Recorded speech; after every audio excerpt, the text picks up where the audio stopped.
Hello दोस्तों, नमस्कार। मैं शोभित निगम एक बार फिर आपके अपने यूट्यूब चैनल नाथ स्टडी पर आपका स्वागत करता हूं। और हम पुनः एक बार लेकर के आए हिंदी के 50 क्वेश्चन जो उत्तर प्रदेश विशेष के लिए है। ठीक है, और ये किसी भी एग्जाम में आ सकता है, ये जरूरी नहीं है कि उत्तर प्रदेश के, लेकिन हम विशेष करके उसी के लिए बनाए हैं। 50 क्वेश्चन है और इसको हम सॉल्व करा रहे हैं। ठीक, चलिए देखिए। पहला क्वेश्चन है, राज्य सरकारों द्वारा जारी आदेश किस नाम से जाने जाते हैं? राज्य सरकार की बात है। ठीक है, अब ऑप्शन दिया गया है शासनादेश, राज्य शासनादेश, केंद्रीय शासनादेश, सरकारी आदेश। ठीक है, तो राज्य सरकार द्वारा जारी किया जाता है तो राज्य शासनादेश होगा। ठीक है, शासनादेश नहीं होगा, केंद्रीय नहीं होगा क्योंकि केंद्र नहीं कर रहा है, और सरकारी आदेश नहीं होगा, राज्य शासनादेश, यही इसका आंसर हो जाएगा, ऑप्शन नंबर बी। ठीक है, अगला क्वेश्चन है, अगला क्वेश्चन है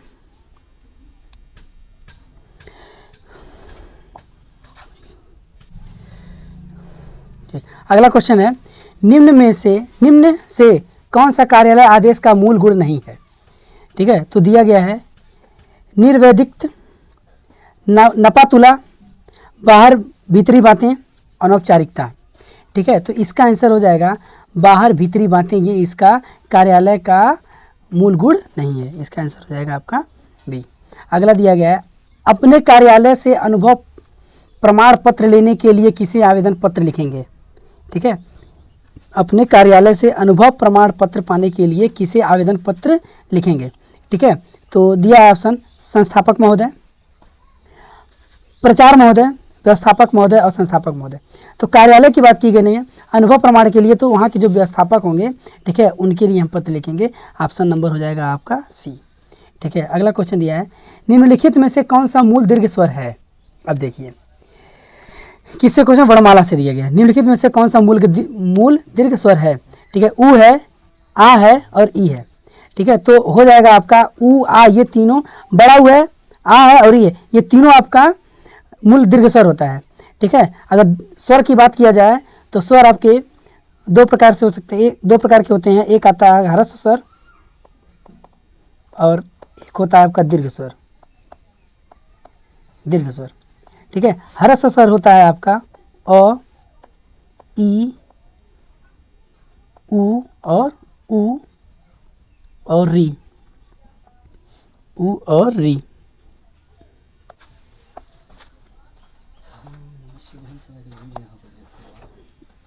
उ और री, ठीक है, ये आपका ह्रस्व स्वर होता है। और दीर्घ स्वर आता है, दीर्घ स्वर होता है आपका आ,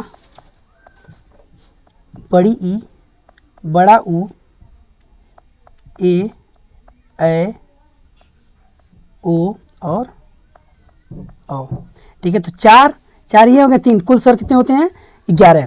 ठीक है, चार ये हो गए, 7 ये हो गए, टोटल हो गए 11। अगर इसके बात किया जाए अंदर की, तो अंदर की बात किया जाएगा तो तीन इसमें सजाती होते हैं, अ, ई, आ, ई और बड़ा उ, ये 3 सजाते हैं और 4 विजाती होते हैं। ठीक है, तो इसके आगे की बात किया जाएगा, बस इतना ध्यान रखिए। और कहा गया कि मूल दीर्घ स्वर कितने हैं, तो उ भी होता है, आ भी होता है और ये तीनों मूल स्वर हैं आपके। ठीक है, अगला क्वेश्चन है, निम्नलिखित में से शुद्ध वर्तनी वाला शब्द कौन सा है? शुद्ध वर्तनी वाला शब्द कौन सा है? दिया गया है प्रदर्शिनी, प्रदर्शिनी ये नहीं होगा, दिया गया प्रदर्शनी, ये हो सकता है, फिर आगे भी ऑप्शन देख लिया जाए। प्रदर्शिनी ये भी आपका नहीं होगा, प्रदर्शनी ये भी नहीं होगा, दिया गया है फिर प्रदर्शनी ये भी नहीं होगा, बोलने में अटपट लग रहा है। ठीक है, आपका आंसर हो जाएगा बी, प्रदर्शनी। प्रदर्शनी की शुद्ध वर्तनी यही होती है, प्र होता है, द होता है, और स पे जो र छटका रहता है वो स पे रहता है। ठीक है, क्योंकि प्र फिर द फिर र फिर स, ठीक है, तैसे पढ़ा जाता है। अब अगला क्वेश्चन है आपके पास, दिया गया है, इन नामों में से एक की वर्तनी अशुद्ध है। इन नामों में से एक की वर्तनी अशुद्ध है। दिया है कौशल्या, कौशल्या आपका बिल्कुल सही है। मैथिली शरणगुप्त ये भी सही है। मेघनाथ ये भी सही है। अगला दिया गया है राहुल सांस्कृत्यायन, नहीं, राहुल सांस्कृत्यायन नहीं होता है, राहुल सांकृत्यायन होता है, राहुल सांकृत्यायन ये होता है। ठीक है, इस चीज को ध्यान रखिएगा, राहुल सांस्कृत्यायन, संस्कृत शब्द होता है लेकिन नाम है ना, तो नाम है सांकृत्यायन है, सांस्कृत्यायन नहीं है। ठीक है, यहाँ पे स ही गलत है, तो इसका कहा गया शुद्ध वर्तनी, तो शुद्ध वर्तनी आपकी यही होगी। ठीक है, इसको ध्यान रखिएगा, स नहीं होता है। ठीक, अगला क्वेश्चन है, निम्नलिखित में से कौन सा स्वर संधि का प्रकार नहीं है? स्वर संधि का प्रकार नहीं है। स्वर संधि कितने होते हैं? 5 प्रकार के, ठीक है। स्वर संधि, दीर्घ स्वर संधि, गुण स्वर संधि, वृद्धि स्वर संधि, यण स्वर संधि और आदि स्वर संधि, ठीक है। और इसमें दिया गया है कौन सा स्वर संधि का प्रकार नहीं है, तो दीर्घ है, यण है, गुण है, ठीक है। विसर्ग संधि का प्रकार नहीं होता है, ये संधि का प्रकार होता है। कहा जाए संधि के प्रकार कितने होते हैं? संधि के प्रकार 3 होते हैं, ठीक है। स्वर संधि, व्यंजन संधि, व्यंजन संधि और विसर्ग, विसर्ग संधि। संधि 3 प्रकार के होते हैं, ठीक है। अगर स्वर की बात करेंगे तो स्वर आपके 5 प्रकार के होते हैं, ठीक है। और इसमें कहा गया स्वर का प्रकार नहीं है, तो विसर्ग एक संधि है, ना कि स्वर का प्रकार है। तो ये आपका, यही आपका सही है और यही आपसे कह रहा है, ठीक है। विसर्ग प्रकार नहीं है, ठीक। अगला क्वेश्चन है, दिगंबर का सही संधि विच्छेद। अब देखिए दिगंबर का संधि विच्छेद दिया गया है, तो दिगंबर का संधि विच्छेद दिग धन अंबर, ये नहीं होगा पहला वाला। दूसरा दिया दिग दिग दिग धन अंबर, ये भी नहीं होगा। दिक धन अंबर, ये भी नहीं होगा। आपका होगा दिक, क छोटा क होगा। देखिए आप जब भी आप संधि करेंगे और व्यंजन संधि की बात रहेगा, तो व्यंजन में आपका देखिए, अगर हम इसकी बात करेंगे दिग की, तो अगर दिग की बात किया जाए तो इस दिग में ग प्लस ओ ये छुपा हुआ है, तो अ और अ मिलकर के स्वर्ग हो जाएगा। अ और अ मिलकर के क्या हो जाएगा? स्वर हो जाएगा। देखिए इसमें दिग और अंबर है, तो देखिए जब भी हम दिगंबर का किसी भी का संधि विच्छेद करेंगे तो उसमें जैसे उस वर्ग का जो भी अक्षर रहेगा वो पहले अक्षर से बनेगा, ठीक है। जैसे ग है ना, ग है तो उसका जो अक्षर होगा, उसका जो संधि होगा वो उसका पहला अक्षर क, इस वर्ग का पहला अक्षर क होता है और क से ही बनेगा, और ये हो जाएगा आपका ऑप्शन डी, ठीक है। अगला क्वेश्चन है, आजन्म में समास है। आजन्म में समास है, आजन्म में अव्ययी भाव समास है। आ क्या है? आ एक उपसर्ग है, ठीक है। और यहाँ पे आजन्म अव्ययी भाव समास है लिखा है। अगला क्वेश्चन, अधोलिखित शब्दों में से किस शब्द में तत्पुरुष समास है? ठीक है, तो दिया मुनिवर, सुसंगत, पराधीन और दत्तचित्त, ठीक है। तो आपका आंसर हो जाएगा पराधीन। पराधीन मतलब परा मतलब दूसरा, परा क्या है? परा, इसको ध्यान रखिएगा, परा मतलब होता है दूसरा, और परा क्या है? परा एक उपसर्ग है। और देखा जाए अगर इसका संधि विच्छेद करेंगे, पराधीन इसका समास विग्रह करेंगे तो दूसरों पर, परा मतलब दूसरा, यानी कि दूसरों पर आश्रित, आधीन, दूसरों पर अधीन कहेंगे। ये चीज़ हमेशा ध्यान रखिए, दूसरों पर अधीन होता है, आधीन नहीं होता है। और अधीन की वर्तनी आती है, ठीक है, अधीन की वर्तनी होती है, आधीन नहीं होता है, अधीन होता है। इसका सही आंसर क्या हो जाएगा? Option number C. अब दिया गया, अलंकार में किस उपसर्ग का प्रयोग हुआ है? अलंकार में किस उपसर्ग का प्रयोग हुआ है? तो देखिए ऑप्शन है आपका पहला ऑप्शन है अल, नीचे हलंत लगा है, अल, ये भी नहीं होगा, अलन, ये भी नहीं होगा। आपका आंसर हो जाएगा डी, अलंकार, ठीक है, अलंकार इसका आंसर। प्राग ऐतिहासिक में किस उपसर्ग का प्रयोग हुआ है? प्राग ऐतिहासिक में किस उपसर्ग का प्रयोग हुआ है? ठीक है, तो प्राग ऐतिहासिक में देखिए यहाँ पे आ गया है क्या? ग, और ग के लिए पहला वर्ड क्या होता है? अगर हम इसका संधि विच्छेद करेंगे या तोड़ेंगे इसको, तो पहला ग का पहला क्या आता है? ग का पहला, ग वर्ग का पहला अक्षर क है, ठीक है। और आपको पता भी है उपसर्ग प्राक होता है, प्राक ये आपका उपसर्ग होता है, ठीक है। अगला क्वेश्चन है, आप आ गए वाक्य में आह शब्द क्या है? आप आ गए वाक्य में आह शब्द क्या है? तो आ संज्ञा है? नहीं है। सर्वनाम है? नहीं है। विशेषण है? नहीं है। ठीक है, क्या होगा? अव्यय है। क्या है? अव्यय है। निम्नलिखित में से कौन सा शब्द तत्सम रूप है? निम्नलिखित में से कौन सा शब्द तत्सम रूप है? तो तत्सम रूप आपको बताना है, दिया है अंधकार, अंधियारा, अंधेरा, रात, ठीक है। तो तत्सम रूप आपका होता है अंधकार, अंधियारा नहीं होता, अंधेरा नहीं होता है। और अंधकार का अंधेरा ये होता है, इसका तद्भव हो जाता है, ठीक है। अगला क्वेश्चन है, निम्नलिखित में से कंगन का तत्सम रूप क्या होगा? तो कंगन का तत्सम रूप होता है कंकड़। क्या होता है? कंकड़ होता है, ठीक है। अगला क्वेश्चन, कंगन, देखिए यहाँ पे ऐसे पकड़ सकते हैं आपको, न है ना, जब भी आप तत्सम या तद्भव बनाएंगे या कंपेयर करेंगे, ठीक है, तो ण का ड़ तत्सम में प्रयोग होता है, तत्सम में प्रयोग होता है, और न आपका तद्भव प्रयोग होता है, न आपका तद्भव प्रयोग होता है। तो यहाँ पे ड़ है ना, और किसी में है ड़ नहीं है, यही आपका आंसर सही हो जाएगा, क्योंकि यहाँ पे न दिया है और तत्सम रूप इसका क्या होगा, ड़ हो जाएगा। अगला दिया है निम्नलिखित शब्दों में से तत्सम शब्द कौन सा नहीं है। अब तत्सम शब्द कौन सा नहीं है, अब देखिए कार्य, कार्य युक्ति, कार्य होता है तत्सम, ठीक है, कार्य तत्सम होता है आपका। और अच्छा कह रहा है कि नहीं है, तत्सम नहीं है, ठीक है, तो ये होता है युक्ति होता है, श्रृंगार होता है, ठीक है, आपका आंसर हो जाएगा चख, चख नहीं होता है, चख आपका तद्भव होता है, ठीक है। अगला क्वेश्चन है रचना या बनावट के आधार पर शब्द के भेद। अब देखिए बहुत बढ़िया चीज़ है, रचना या बनावट के आधार पर शब्द का भेद है, ठीक है। रूढ़ शब्द, यौगिक शब्द और योग रूढ़, ये तीनों रचना के आधार पर, रचना या बनावट के आधार पर, या फिर कह सकते हैं व्युत्पत्ति, इसको और कह सकते हैं व्युत्पत्ति कह सकते हैं, इसको व्युत्पत्ति कह सकते हैं, ठीक है। अगर हम शब्द का शब्द विचार की बात करें, शब्द विचार की बात करें तो शब्द विचार 4 प्रकार के होते हैं। कितने प्रकार के होते हैं, 4 प्रकार के। एक होता है आपका इस उत्पत्ति या स्रोत के आधार पर, स्रोत के आधार पर। एक होता है ये वाला, दूसरा वाला रचना बनावट या व्युत्पत्ति के आधार पर। तीसरा होता है आपका अर्थ के आधार पर, अर्थ के आधार पर। और चौथा होता है आपका रूप परिवर्तन के आधार पर, रूप परिवर्तन के आधार पर, ठीक है। तो शब्द के भेद होते हैं, शब्द के भेद होते हैं 4, ठीक है। इसमें कहा गया रचना बनावट के आधार पर, रचना या बनावट के आधार पर आपके 3 होते हैं, रूढ़ भी होता है, यौगिक भी होता है और योग रूढ़ भी। अगर रूढ़ की बात किया जाए, रूढ़ शब्द की, तो रूढ़ शब्द के बारे में थोड़ा सा जान लीजिए। रूढ़ शब्द वह शब्द होता है जो वर्षों से चली आई है, ठीक है, जो वर्षों से भाषा चली आई है, जो शब्द चले आए हैं उनका कोई परिवर्तन नहीं किया गया है, ठीक है, उनका अर्थ के रूप में कोई परिवर्तन नहीं किया, ये रूढ़ शब्द कहलाते हैं। यौगिक शब्द की बात किया जाए तो यौगिक शब्द होते हैं जो दो शब्दों से मिलकर बनते हैं, और योग रूढ़ शब्द वो शब्द होता है कि उनका शब्दों को तोड़ने पे अर्थ तो निकलेंगे, लेकिन वह किसी तीसरे अर्थ के बारे में आपको संकेत करेगा, ठीक है। और योग रूढ़ के समस्त उदाहरण, योग रूढ़ के समस्त उदाहरण बहुब्रीहि समास के होते हैं, ठीक है। अगला क्वेश्चन निम्नलिखित में से कौन सा शब्द समूहवाचक संज्ञा है। समूहवाचक संख्या, मोहन व्यक्तिवाचक है, ये नहीं होगा। पुस्तक व्यक्तिवाचक है, नदी नहीं होगा, ठीक है, क्या होगा, कक्षा, कक्षा आपका समूहवाचक होता है।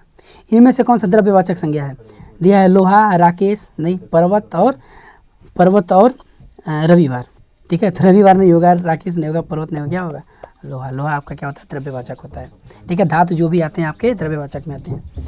मैं अपने आप वस्त्र साफ कर लेता हूँ, वाक्य में सर्वनाम है, प्रश्नवाचक है नहीं, निश्चयवाचक है नहीं, निजवाचक है, संबंधवाचक है, निश्चयवाचक नहीं होगा, क्या होगा, निजवाचक। क्या दिया, अपने आप वस्त्र साफ कर लेता हूँ, क्या होगा, निजवाचक होगा, ठीक है। अगला क्वेश्चन है आपके पास 25 रुपये दीजिए, विशेषण की पहचान करिए।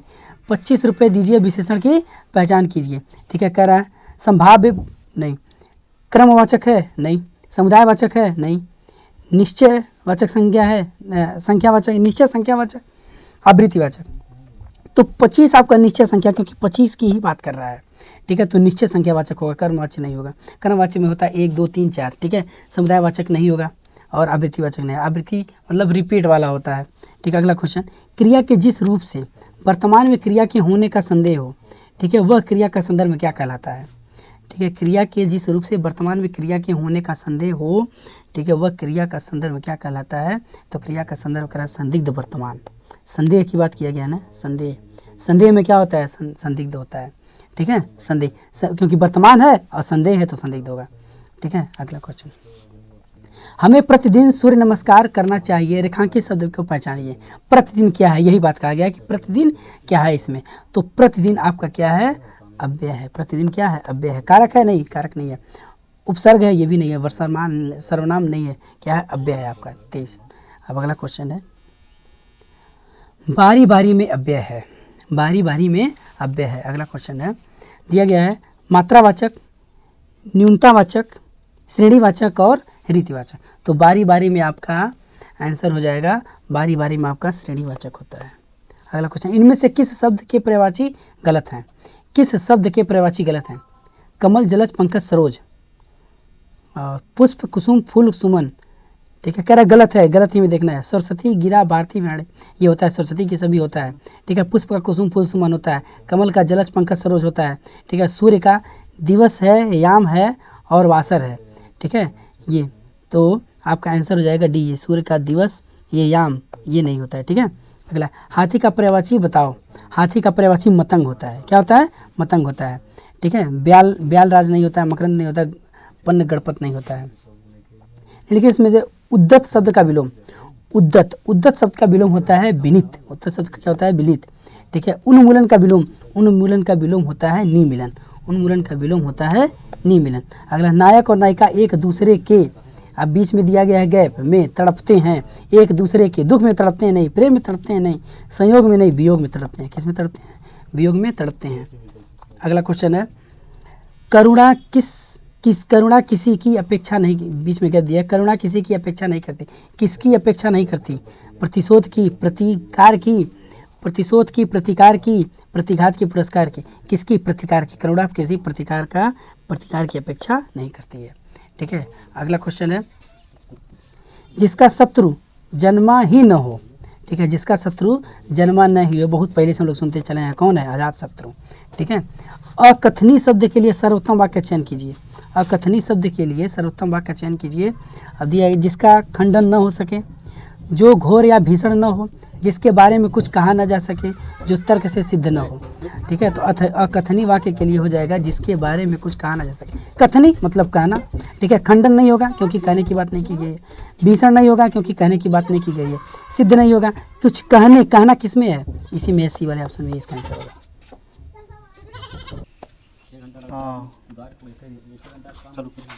अगला क्वेश्चन है कि चौकड़ी भूल जाना, मुहावरे का अर्थ बताइए। चौकड़ी भूल जाना, मुहावरे का अर्थ बताइए। राह न सूझना, बराबर बात बदलना, पीछा छुड़ाना और ठाठास बांधना। ठीक है, चौकड़ी भूल जाना, इसका अर्थ हो जाता है राह न सूखना। ठीक है, राह न सूझना मतलब कुछ पता न चलना। ठीक है, राह न सूझना। ठीक है, अगला जूतियों में दाल बांटना, मुहावरे का सही अर्थ है।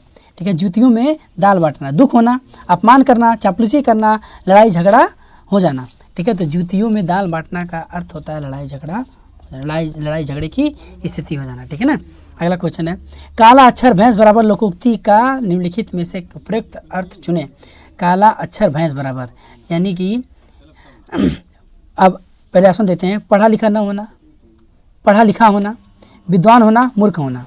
ठीक है, तो दिया गया है इसका हो जाएगा काला अक्षर भैंस। बहुत हम लोग घर पे जनरली यूज किया जाता है काला अक्षर भैंस मतलब पढ़ा लिखा न होना। निम्नलिखित में से मिश्र वाक्य का चयन कीजिए। अब देखिए मिश्र वाक्य का चयन कीजिए। दिया गया प्रातः काल होने पर चिड़िया चहचहाने लगती हैं, सुबह पहली बस पकड़कर शाम तक लौट जाओ, जो विद्यार्थी परिश्रमी है वह अवश्य सफल होगा, राजकुमार ने भाई को मार डाला और स्वयं राजा बन गया। देखिए पहले एक क्वेश्चन की बात करते हैं। प्रातः काल होने पर चिड़िया चहचहाने लगती है आपका साधारण वाक्य है। ठीक है, सुबह पहली बस पकड़कर शाम तक लौट आओ, ये भी आपका साधारण वाक्य है। जो देखिए जो जिसे जिसका जहाँ की जिसका आता है वो आपका मिश्रित वाक्य होता है। ठीक है, और एक चीज़ और सकते हैं जिसमें आपका एक उद्देश्य और एक या दो से अधिक विधेय होते हैं और वह विधेय उस उद्देश्य पर डिपेंड होता है। ठीक है, तो आपका कौन सा वाक्य होता है? मिश्रित वाक्य होता है। इसका आंसर क्या हो जाएगा? सी।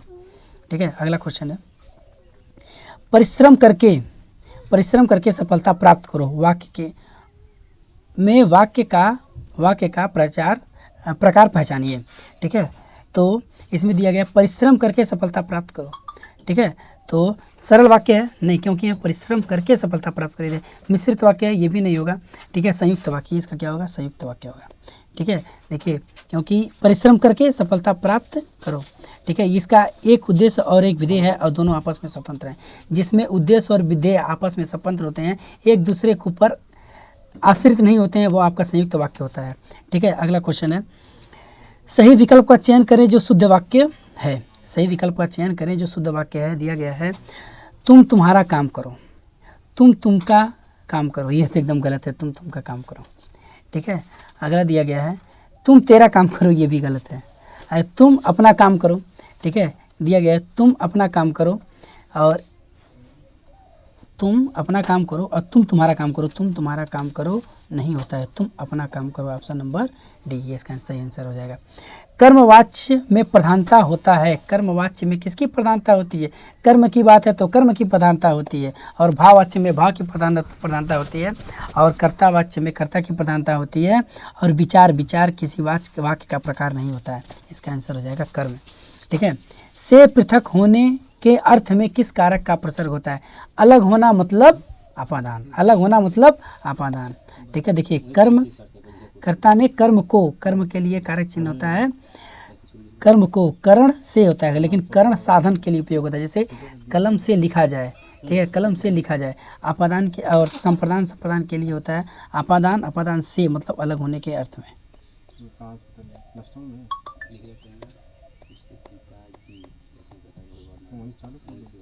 अलग होने के अर्थ में। ठीक है। अब देखिए राधा ने कृष्ण से बात की, रेखांकित के आधार पर बताइए कौन सा कारक है। ठीक है, राधा ने कृष्ण से बात की। ठीक है, तो देखिए इसमें दिया गया है आपको कर्ता, कर्म, करण, अधिकरण, तो क्या हो जाएगा? कर्ता ने होता है। ठीक है, ऑप्शन नंबर ए। अगला, निम्नलिखित में से कौन सा शब्द स्त्रीलिंग है? कौन सा शब्द स्त्रीलिंग? पीतल है, देवनागरी है, हिमालय है और चीन है। देखिए पीतल धातु हमेशा आपका पुल्लिंग होता है। ठीक है, तो ये नहीं होगा। देवनागरी, ठीक है, तो देवनागरी एक भाषा है। ठीक है, देवनागरी क्या है? एक भाषा है। हिमालय नहीं होगा, ये भी आपका पुल्लिंग है। चीन देश हमेशा पुल्लिंग होता है, केवल श्रीलंका को छोड़ करके। तो क्या बचा आपके पास? क्या? देवनागरी। ठीक है, कहा जाता है ना देवनागरी लिपि हमारी भाषा, हमारी जो वर्णमाला लिया, जो भाषा लिया, वो देवनागरी लिपि है। ठीक है, तो वो कौन सा होगा? स्त्रीलिंग होगा। अगला, निम्नलिखित में से कौन सा शब्द बहुवचन है? देखिए बहुवचन दिया गया, अनुज है, गौ है, गुरुजन है और लेखक। गुरु के पीछे जन लगता है और ये आपका बहुवचन हो गया। ठीक है, स्कूल छात्र स्कूल गए थे, वाक्य में भूतकाल का कौन सा रूप है? ठीक है, वाक्य में भूतकाल का कौन सा रूप है? भूतकाल आपके होते हैं 6 प्रकार के। ठीक है, देखिए पूर्ण भूतकाल दिया गया है, संदिग्ध भूतकाल दिया गया है, क्योंकि संदिग्ध की ऐसी कोई बात नहीं की है। सामान्य भूतकाल दिया गया, सामान्य भूतकाल की पहचान होती है आ, ई, ए होता है, ये नहीं होगा। अपूर्ण भूतकाल, ये भी नहीं होगा। अपूर्ण भूतकाल में होता है रहा था, रही थी, रहे थे। ठीक है, नहीं होगा। बचा क्या? पूर्ण भूतकाल। पूर्ण भूतकाल की पहचान होती है आ, ई, ए तथा चुका, चुकी, चुके के साथ था, थी, थे आएगा, ये आपका पूर्ण भूतकाल होता है। Option number A. अगला क्वेश्चन है, निम्नलिखित में से निपात का उदाहरण कौन सा है? ठीक है, निपात का उदाहरण कौन है? देखिए जी दिया है, अरे दिया है, ये दोनों आते हैं विस्मयादि बोधक। ठीक है, जी और अरे ये आपके क्या होते हैं? विस्मयादि बोधक, क्योंकि चिन्ह लगा है विस्मयादि का। ठीक है, अगला दिया गया है निपात, मात्रा और यदि। ठीक है, तो हम देख सकते हैं इसके लिए यदि नहीं होगा, मात्रा नहीं होता है। ठीक है, अरे सुने होंगे, विस्मयादि बोधक होता है, लेकिन जी के लिए विस्मयादि बोधक कभी सुने नहीं होंगे। ठीक है, तो कौन सा होगा आपका? जी, यही इसका आंसर हो जाएगा, जी। ठीक है, चिन्ह लगा है लेकिन इसमें जी है, जी किसी भी चीज़ के लिए प्रयोग नहीं होता विस्मयादि के लिए। ऐसे कहा जाए कि जी आप स्कूल नहीं गए। ठीक है, हाँ ये कह सकते हैं, अरे आप स्कूल नहीं गए। ठीक है, ये कह सकते हैं। ठीक है, तो इसका आंसर हो जाएगा आपका ए। अगला क्वेश्चन है, शुद्ध वाक्य का चयन कीजिए। उसका शिमला जाना है। ठीक है, शुद्ध वाक्य का चयन करना है, उसका शिमला जाना एकदम गलत है। ठीक है, उसने शिमला जाना, ये भी गलत है। उससे शिमला जाना, ये भी गलत है। उसे शिमला जाना, ये आपका सही है। राइट आंसर क्या हो जाएगा? डी। भारतीय संविधान की 8वीं अनुसूची में शामिल भाषाओं की संख्या कितनी है?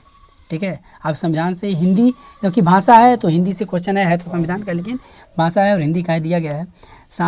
भारतीय संविधान की 8वीं अनुसूची में शामिल भाषाओं की संख्या कितनी है? तो शामिल भाषाओं की संख्या कितनी है? 22 है। ठीक है, मैथिली बोली के लोकप्रिय कवि हैं। मैथिली बोली के लोकप्रिय कवि हैं विद्यापति। कौन है? विद्यापति। ठीक है, अगला क्वेश्चन है, गुणवत्ता शिक्षा के अधिकार का अभिन्न अंग है। गुणवत्ता शिक्षा के अधिकार का अभिन्न अंग है। वाक्य का उचित अंग्रेजी अनुपात क्या होगा? ठीक है, तो quality is an integral part of the right to education. Quality right to, ये तो एकदम गलत है। क्वालिटी राइट टू नहीं होता है, राइट टू एजुकेशन होता है। ठीक है, right to education, quality right to education नहीं होता। ठीक है, quality is an integral part of education, नहीं, पार्ट ऑफ एजुकेशन, लेकिन इसमें अधिकार की बात नहीं किया गया है, तो ये भी गलत है आपका। Quality is an integral part of right. ठीक है, पार्ट ऑफ राइट की बात की, लेकिन एजुकेशन मतलब इसमें इन दोनों में एक एक वर्ड को छोड़ा गया है। ठीक है। और इस वर्ड में क्या किया गया है, इस भाग में राइट को पहला दिया गया, यानी कि इसका आंसर हो जाएगा पहला। ठीक है। अगला क्वेश्चन है, prosperity of agriculture sector is of critical importance to India. Prosperity of agriculture sector is